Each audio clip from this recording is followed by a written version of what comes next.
Well, good afternoon, everyone. I would like to thank you all for coming, first off. My name is Colin Aycock, and this is John Root.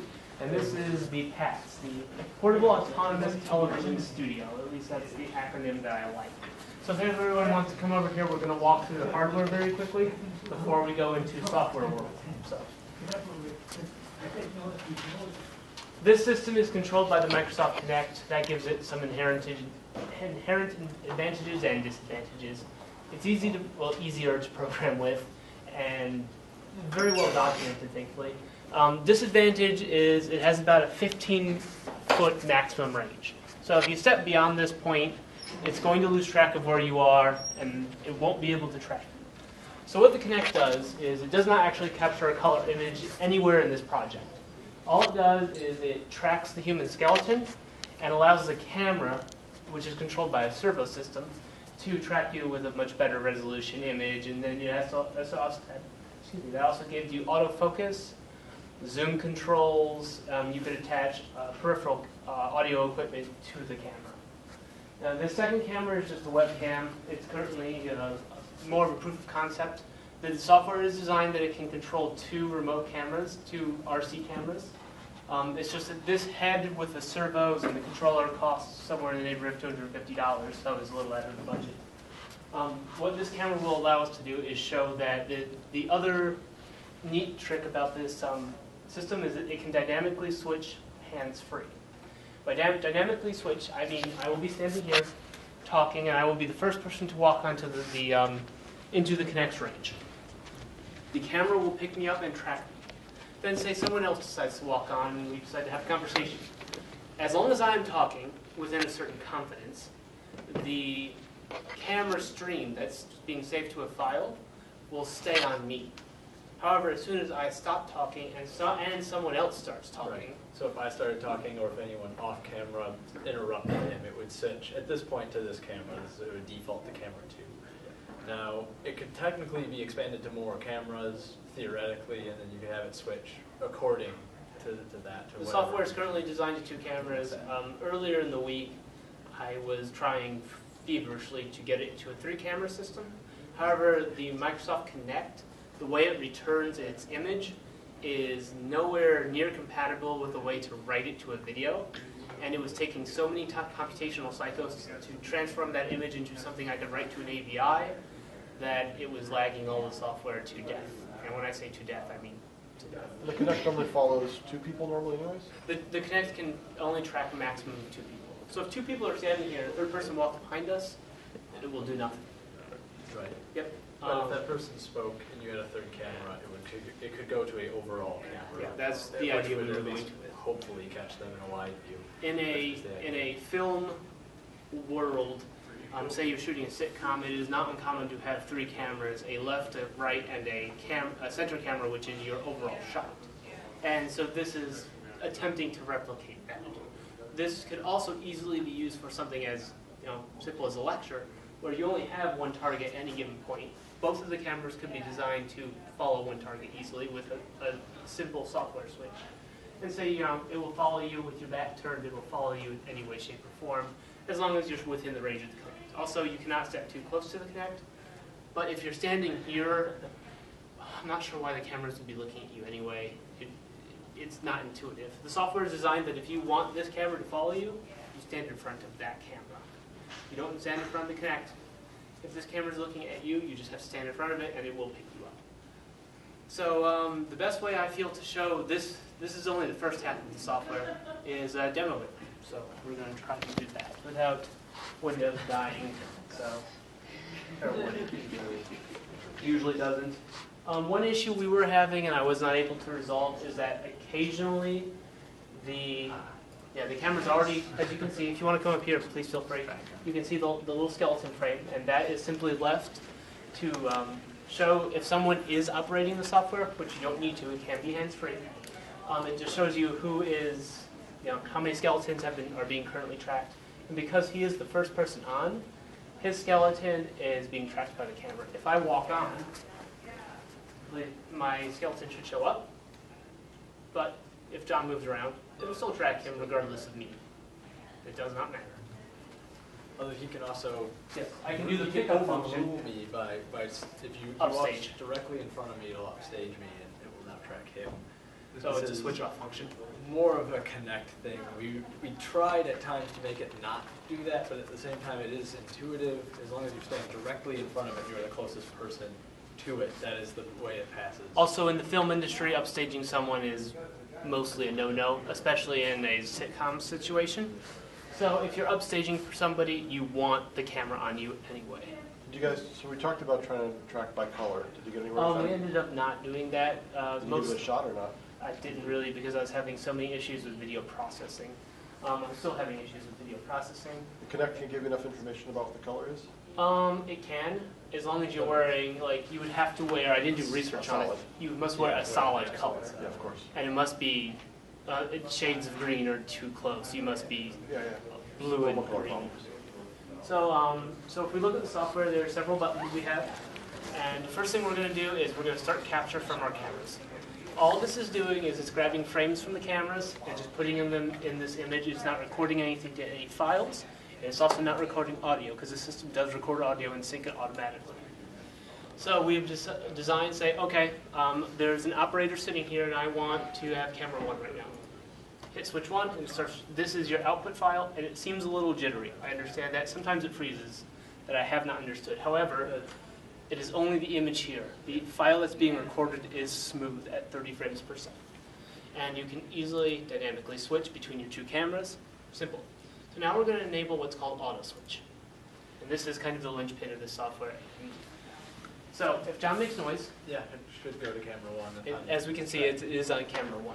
Yeah. So if somebody else walks, and this is tricky because it's a confidence thing. If I'm standing here and I make a lot of noise, theoretically, assuming the Kinect is working correctly and the acoustics of the room are right, it'll switch to the camera feed coming from the second camera. And then as soon as John speaks, Right, it'll come back to me. Not changing at all. not changing at all. Show, it sometimes does it with some lag. Again, it's on there. It doesn't, You were barely there. the Kinect doesn't see my skeleton frame. That can be an issue. There you go. And did it switch? Nope, not No, yet. not yet. Oh, that's unfortunate. It's supposed to be switching. Come on, bad dog. There is it will switch. I can demonstrate that. There's a confidence value, and the audio from the Kinect does have that issue. John, why don't you scoot over that way a little bit? There you go. Now try it again. Switch. No, Nothing. it will switch. I can change that confidence value for this room. However, the recommendation I have, because I've been having this issue, is that what I would recommend, and this is pretty standard, is for every person that is going to be on camera to have a lavalier microphone, and you simply feed that into your system. And whenever a lavalier mic picks up audio, it can just switch. And you wouldn't have to worry about the Kinect trying to calculate where you are for the audio, since audio is tricky. But the way you have it set up right now is if you get somebody that's not from right there. We go. That was a switch. That was the first switch we see. That's Let me be really loud from over here.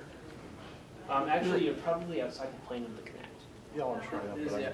But The Kinect does Is it on seem to camera have- 2 though? It's already on camera 2. it's on camera 1. Okay. Thing on camera. Nope. No? Nothing? Is it? You're already capturing stream 1. I don't know. Yeah, it does They're have switched. It switched. It switched. So, yeah, that's what it's doing. Back. Now we went Yeah. back. Back. Yeah, it's a little random. Yeah, it's a little random. Now That is it's something we switched. do need to work out. That's just a refinement of the confidence values.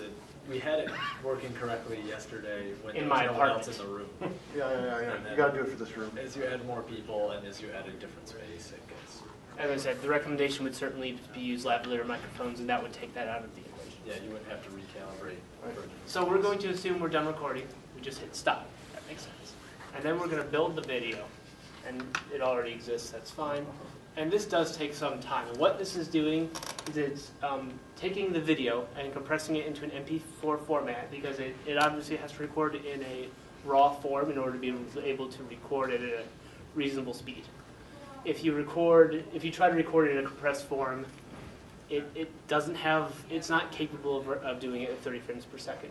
This is also syncing the audio that was recorded and linking it mostly very, very well. We were having issues with that before. We fixed that with the video we took. So the audio is synchronized with the video within a fraction of a second. Sometimes it decides to get a little bit off. We're not exactly sure why. It's pretty close. They're all off the same timer. So now you're also trying to do word search here, or are you going to? That is the We'll be able to do that post-processing, in a and we are going to do that in a moment. Yeah, once it's built. Where do you get audio from? It's collecting from the Kinect currently. Yeah. Okay. So it built the video. So now we're done with the capture portion of this project, but we're only halfway there. This portion is for more students. This is the analyzation portion.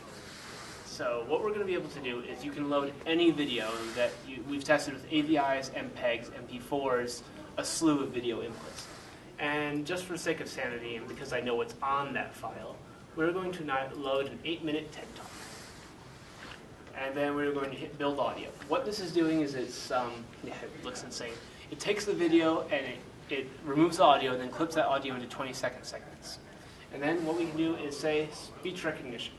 It will go through every single 20-second segment and use the Microsoft speech recognition system to determine what it thinks is said. Now, there's an issue here. Speech recognition is a very, very difficult problem. It's very hard to do. Speech recognition is not very good yet. I looked into using something called Dragon, naturally speaking. It is much better considered to Windows. It is a C# thing. You can use it. However, it's expensive. I think it costs $100 for a private license. Using it in a public venue, I'm not sure exactly how much it would be. So it will take some time. It is much faster than real time. It takes approximately 2 minutes for an 8-minute video to be recognized. It doesn't seem to matter what sample rate. That really doesn't matter for speech recognition. So when this is done, what we will be able to do is type in any term that is in this video into this little box and hit search, and it will return all the time codes where that word is stated according to the speech recognition. And then we will be able to double click on any of those terms and we'll just play from that given time point. There is a bug in it, and this is a bug in the Windows Media Element, that the first time you click it, it just starts from the beginning, but the second time you click it, it will go to every given time point. It's a pretty minor load issue. So it's done. And this is just telling me, like, there's a file, a transcript file. Which you can look at. That's accessible as well. So we're going to use the word even. It will probably return many results. So this is telling us that the word even was recognized at approximately a minute 60, 5 minutes 40, 5 minutes 60, 7 minutes 20. These are within 20 seconds, and the clip it returns, the time code it returns, is always before the word is said, never after. So we are going to say we want 5 minutes 40. Yep, there's the bug. There's it playing from the beginning. And it plays directly from what it was said. There's no volume there, so that's probably not the best.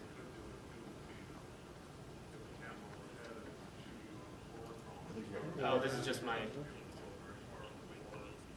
the audio must be low on this. There's not much I can do about that. Is yours faster? Yeah, it's up. I think the audio on the actual video is pretty low. Can you turn it up all that? It's max. Weird. Really? Strange. Well, you've done this TED Talk before, right? So Yeah.